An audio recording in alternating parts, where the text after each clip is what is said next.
Magandang araw! Ako si Jamaica Soriano na magsisilbing tourist guide para sa inyo. Alamin natin kung anong meron sa bansang China at ang kagandahan nito.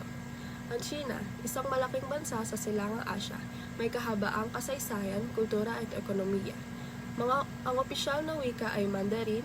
Kilala ang China sa kanyang sining, musika, arkitektura at tradisyonal na mga kasaysayan. Ang kanyang kultura ay malalim na naapektuhan ng mga filosofiya tulad ng Confucianism at Taoism. Isa ang China sa may pinakamalaking populasyon sa buong mundo, na umaabot sa bilyon-bilyong tao. Sa mga uling dekada, masigla ang modernisasyon sa China, lalo na sa mga malalaking lungsod tulad ng Beijing at Shanghai. Halina at alamin at lakbayin ang iilang mga magagandang lugar sa China. Simulan natin sa Great Wall of China na pinakasikat sa lahat.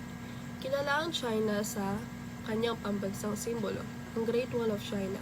Isang estrukturang itinayo noong unang panahon para sa pangangalaga laban sa invasyon at paiba't ibang bahagi at konstruksyon na naglalaman ng kaharian, kastilyo at iba pang estruktura. Ang Great Wall of China ay isang tanyag na atraksyon para sa mga turista dahil sa kanyang kahalagahan sa kasaysayan, kahusayan ng arkitektura at natatanging tanawin. Maraming taong bumibisita dito upang masilayan ang kahalagahan ng pader sa pagprotekta sa China. Noong unang panahon, ang ilang bahagi nito ay bukas para sa publiko at nag-aalok ng scenic na mga tanawin ng China na pwedeng kuhaan ng picture o video.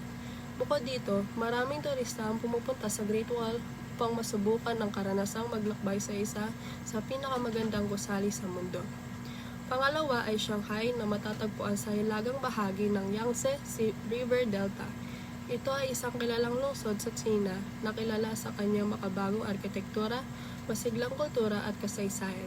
Isa itong magandang destinasyon para sa mga turista dahil sa mga matataas na gusaling pangkalakalan tulad ng band, tradisyonal na mga kalsada sa Yew Garden at modernong skyscraper sa Pudong. Bukod dito, maaaring masiyahan ang mga bisita sa masasarap na pagkain, mga world-class na museo at mga makukulay na kaganapan sa lungsod. Ang Shanghai ay isang pangunahing sentro ng kalakalan, nag-aalok ng masasarap na pagkain, shopping at mga kaganapan. Hindi rin dapat palampasin ang pagkakataon na masilayan ang tradisyonal na Chinese opera o maglakbay sa Huangpu River. Dagdag pa rito ay magandang pumunta sa Shanghai City ng China kapag gabi dahil maliwanag at makukulay ang mga gusali. Sa kabuuan, ang magandang tanawin at masiglang kultura at malawak na aray ng mga aktibidad sa Shanghai ay nagbibigay sa mga turista ng kakaibang karanasan. Panghuli ay ang Guangzhou Waterfall National Park, isang magandang lugar para sa hiking at maraming wildlife ang makikita tulad ng mga unggoy na tumatandayog sa mga puno. Isa rin itong magandang lugar para sa picnic at maraming taong pumupunta rito para lumangoy sa malalim na plunge pool ng talon. Matatagpuan sa Baye River sa Guizhou Province ang Huangzhou Waterfall, isa sa pinakasikat na atraksyon panturista sa lugar at mga pantao ay naglalakbay dito mula sa buong China at higit pa.